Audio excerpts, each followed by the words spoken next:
Hello student, আজকে আমি নিয়ে এসেছি আসাম বাংলা মিডিয়াম স্কুলের স্টুডেন্টের জন্য ক্লাস 6-এর সমাজবিজ্ঞান যে সমাজ বিচিত্রা, এটা নতুন বই এসেছে, সেটার কোয়েশ্চেন আনসার। তো পার্ট নম্বর 2 সময়মণ্ডল ও মানচিত্র। তো এটা আমরা পড়বো আজকে, এটা কোয়েশ্চেন আনসার করব। তো এই ভিডিওটি যদি ভালো লাগে আর এই হিসাবে যদি আরও কোয়েশ্চেন, এখানে আমি বেশি কোয়েশ্চেন ডিসকাস করিনি আজকে। তো এখানে তিনটি এবং আরেকটি, যেমন 1 নম্বরের 3টি এবং 2 নম্বর, এটা আমি ডিসকাস করেছি।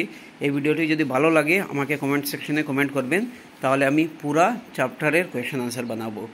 তো এই ভিডিওটি খুব বেশি শেয়ার করবেন, কারণ বাংলা মিডিয়াম স্কুলের জন্য খুব কম চ্যানেল আছে ইউটিউবে আসাম, ঠিক আছে। তো দেখুন, সময়মণ্ডল ও মানচিত্র। তো এটার মধ্যে যে কোয়েশ্চেন আনসার দিয়েছি আমরা, তো এখানে দেখুন, মানচিত্রে উপাদান কত প্রকার ও কী কী। তো মানচিত্রে উপাদান কয় প্রকার? মানচিত্রে উপাদান হলো 4 প্রকার। তো দিক, দূরত্ব, অবস্থান এবং সাংকেতিক চিহ্ন। মনে রাখবেন, দিক, দূরত্ব, অবস্থান এবং সাংকেতিক চিহ্ন। তো মানচিত্রের উপাদান হলো 4 প্রকার, মনে রাখবেন। আচ্ছা, খ নম্বর, প্রধান 4টি দিক কী কী? তো প্রধান 4টি দিক হলো পূর্ব, পশ্চিম, উত্তর ও দক্ষিণ। এটা হলো প্রধান 4টি দিক, মনে রাখবেন। নেক্সট যেটা আছে, মানচিত্রের মাপক বলতে কী বুঝো?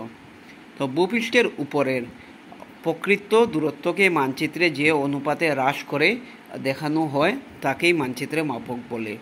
আবার বলছি, ভূপৃষ্ঠের উপরের প্রকৃত দূরত্বকে মানচিত্রে যে অনুপাতে হ্রাস করে দেখানো হয় তাকেই মানচিত্রের মাপক বলে। আর লাস্ট যেটা কোয়েশ্চেন আজকের, গোলক থেকে মানচিত্র কিছু ক্ষেত্রে কেন সুবিধাজনক? তো দেখো, মানচিত্র যে কোনো জায়গায় আমরা সহজে নিতে পারি বা সহজে নেওয়া যায়, কিন্তু গোলক এটি একটা অসুবিধা। তো গোলকে এটি একটা অসুবিধা, গোলক সব জায়গায় আমরা নেওয়া সম্ভব হয় না।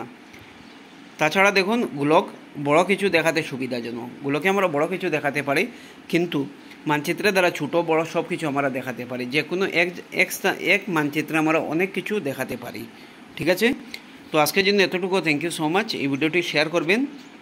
Thank you so much.